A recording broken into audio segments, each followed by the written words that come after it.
Boardies, welcome to AmassGames. My name is Simon. This is Inferno, as in Dante's Inferno. We are dealing with the various levels of hell. We have the sin track down here representing those 9 circles of hell, each of those colours representing all the way up from the top, which you can see as limbo, all the way down to that fiery bottom, down the bottom of that ice track. So at the top here, we have got various tracks as well that we can be dealing with. And we're going to start off representing a unique house. So in this case, I have some drachmas out and I've got some extra points. I've got 2 more points called, these are called infamy points. And you're also going to have various other starting things, as my opponent or opponents can end up higher up on various different sin tracks. Again, depending on how we're starting off at, and various other cogs that are going to kick into the game as well. Now, we've just finished the game. I thought this was the best way of showing it. And you can get more points. So if you want to go past 60, you can get 60 points and 120, etc. And you have various souls that are going to be paying drachma to come onto the board. And you are going to place them. Ideally, you want to make them chain. They kind of leapfrog, which is quite fun. And for example, I can see, if I see one example come out, I might be able to bring this brown chap out, spending 1 drachma to bring it along here, and they can leapfrog all the way down to this key symbol. And to do that, I'll be spending that 1 drachma, and now I can bring out one of my people to the key location. To do so, I must start off with these people over here too. So this is a kind of game whereby it's worker placement. They're going to start off with some people, they get spent, and sometimes they kind of get locked up, which makes this game very interesting. So when you retrieve your workers, you can slow down the retrieval by choosing not to bring them back from this tower. And instead of that, you can actually choose to increase your speed by bringing out more people. These are small like mini workers, which don't really make much of a difference. The advantage of mini workers is it means it'll save you paying a florin to go here. So we're talking about Greek mythology, we're also talking about Florence, we're talking about Italian stuff as well. And you can also play with 2 different guardians. So in this particular game, we're playing with, as an example over here, we've got the Minotaur over here. We've also got Medusa, who can freeze some of these souls, turn them into statues. And they kind of block them. They're permanently going to take up a space, which is important because sometimes you may want to do that. Sometimes you may want to try and stop somebody from keep on moving along. And when you reach one of your people to reach the respective location, you can lay them down and you get yourself 2 points. Playing with, for example, the Minotaur, I'm taking this space, which means if my opponent or opponents happens to get a soul to their resting place here, I will also get 3 points, as will they, which is why they didn't go there. There are other things you can do as well, such as when you're retrieving workers, depending on what you're retrieving, it means you're going to get a bonus. So if I retrieve a worker from that brown spot up here, I can get myself 3 drachma, and money is pretty tight in this game. You can also get other things which can bump you along. Bumping along is good because Dante is going to be moving along these tracks. It's basically scoring these as you go. You want to be higher up than your opponents. A tie are friendly, but if you're higher up, then you can place out a scroll. Scrolls are important because at the end of the game, there's a scoring condition whereby you will score points equal to your scroll position, as long as you've got a scroll out, times by these little markers here, which have a very funny name, which I'll see if I can bring up over here too. But yes, there's something else that they can bring out, the phlegmon or something like that it's called. And that is something to be aware of, which I'll come back on to the spelling of that. But anyway, the points are, you can get points are here, for example, 2 times the position 1. However, the positioning of this at the end of the game is based on how much you've managed to get out the circles of hell relevant to those pawns or those little souls into that location. Strangely, none of us got out any of these orangey red souls, and yet they're completely populated. So that's why this did not move from its starting position. Where these cubes are, sometimes they do go higher, they typically do go lower. So you're trying to fill those up too.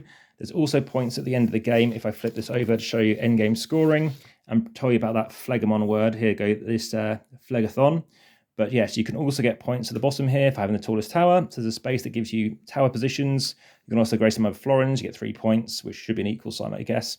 Also, if you have more guests hosting your tower, you get 4 points of the most, and also the greatest number of family members in your house gets you 3. So I didn't get any extra points here. My opponent happened to have more than I did.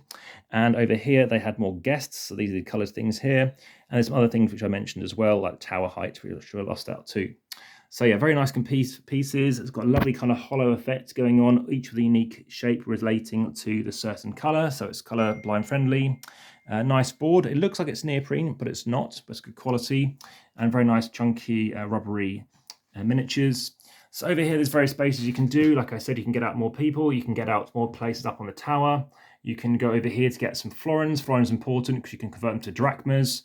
There's places along here which you cannot pass until you've got one of your discs out. So you cannot leapfrog past here without it, which made quite a bit of difference to me in this game. So you can bring out another disc, and you can also trigger other benefits.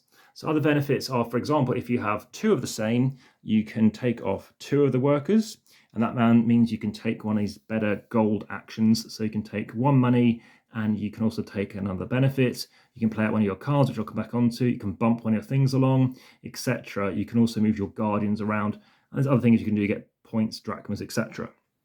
So you start off with two of these cards, and you can also look into the market where you cost you an extra drachma.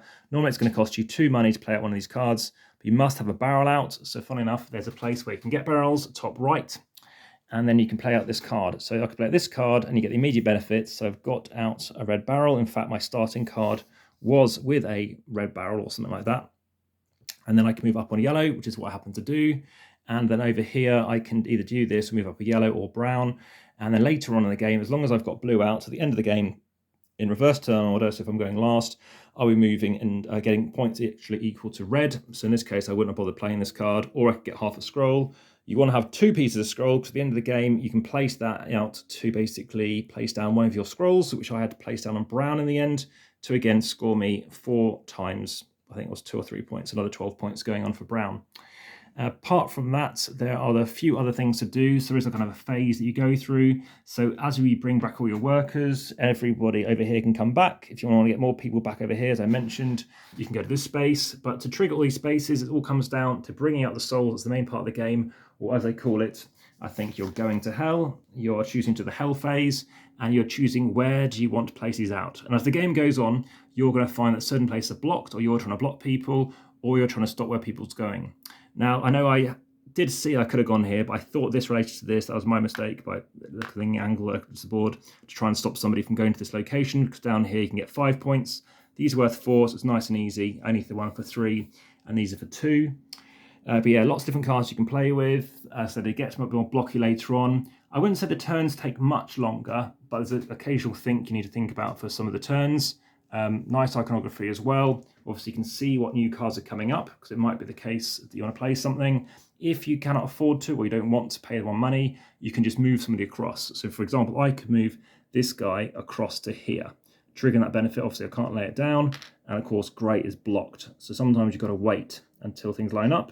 And also, of course, you can make a chain happen. So you might not want to let a chain happen so your opponent gets the points too. When you want to get a card as well, so once you spend one of your cards, so that refreshes, and you can draw blind, which I did quite a few times, to make sure you always have 2 cards to play with. I'm just going to pause quickly to check out what else I may have missed, because I'm sure there's something. So just to let you know, I did query this, because I did see it. I did see this. I thought, is that like a snake? Is that like its horns? But no, it's Minos. So I did hear this correctly. It was Minos. And yes, when you can place out barrels, so this is all to do with paying 2 florins if you want to get 2 drachma.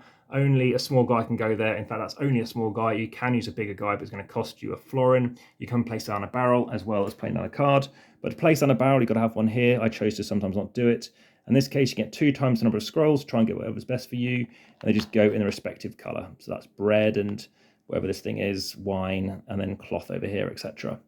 So that's it. Like lots of fun chucking these guys into stone. And yeah, nice bright board with lovely pieces as well. And maybe you want to check this one out. High rating for me, again, average rating being a 6.4 based on the 2,700 reviews. I'd give this close to like a 7.8 or something like that, maybe up to an 8. It does take a long time. Again, it all depends on how fast you can move this guy along the track. So you can speed up somewhat, but the main part of the game is you're doing hell phase many times until you bring people back. And then you're going through these various stages as well. Player aid you don't tend to need. It's just typically the back of the rule book or the back of this little player aid to know which of these triggers you want to do based on these cards. But everything makes sense and it's clear and it all gels nicely together. Thanks very much for watching. Podcast, Instagram, TikTok, X, etc. Back to the table.